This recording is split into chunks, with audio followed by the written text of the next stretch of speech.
दोस्तों supreme court में एक ऐसा वाक़या हुआ जिसका ज़िक्र करना ज़रूरी है। आपको पता ही होगा कि दिल्ली के तत्कालीन हाई कोर्ट के जज थे जस्टिस वर्मा, जो कैश कांड में फँसे। एफआईआर दर्ज करने की बात हुई, जबकि अब उन्हें इलाहाबाद हाई कोर्ट ट्रांसफ़र कर दिया गया।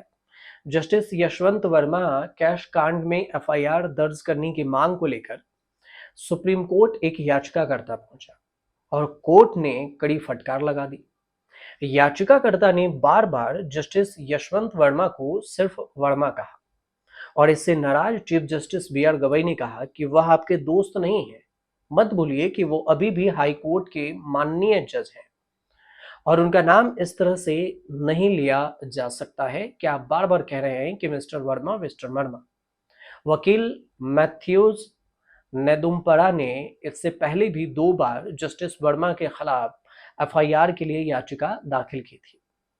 पहली बार सुप्रीम कोर्ट ने ये कहा कि चीफ जस्टिस ने जांच के लिए 3 जजों की इन हाउस कमेटी बनाई गई है और फिर दूसरी बार कहा कि कमेटी की रिपोर्ट राष्ट्रपति और प्रधानमंत्री को भेजी जा चुकी है, तो यहाँ पर अभी नहीं सुनवाई हो सकती। लेकिन बावजूद इसके chief justice B R Gavai ने जल्द सुनवाई का अनुरोध जब उनसे किया गया, तीसरी बार जब वो पहुंचे तो सुप्रीम कोर्ट पहुंचे नेदुम्परा ने chief justice B R Gavai से जल्द सुनवाई का रिक्वेस्ट कर दिया। नेदुम्परा ने कहा कि वर्मा ने खुद ऐसी स्थिति बना दी कि एफआईआर जरूरी है। इस पर chief justice B R Gavai भड़क गए। उनका ये कहना हुआ कि आप उन्हें कैसे संबोधित कर रहे हैं और वह अभी भी जस्टिस वर्मा है।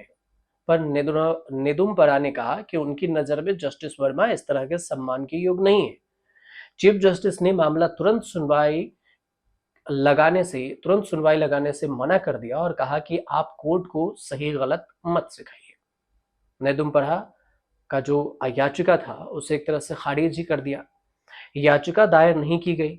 अब आपको ये भी बता दें कि बीते हफ्ते समिति के फैसले के खिलाफ जस्टिस यशवंत वर्मा ने सुप्रीम कोर्ट का दरवाजा खटखटाया और याचिका दायर की। याचिका में जस्टिस वर्मा का ये कहना है कि कमेटी ने उन्हें अपना पक्ष रखने का उचित मौका नहीं दिया, पूर्व निर्धारित सोच के आधार पर काम किया और अपना निष्कर्ष दे दिया और इस बात की जांच की जरूरत थी कि वह कैश किसका है।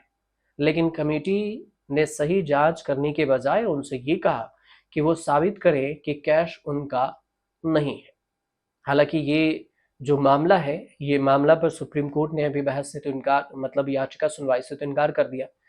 अब जो दूसरा वर्मा का जो याचिका है, उस याचिका पर सुप्रीम कोर्ट क्या कुछ कहता है, ये भी एक बात है। दूसरी बात, इम्पीचमेंट की भी बात हो रही है, महाभियोग लाने की भी। ऐसा कहा जा रहा है कि इस मानसून सत्र में जस्टिस वर्मा के खिलाफ भी महाभियोग प्रस्ताव लाया जा सकता है।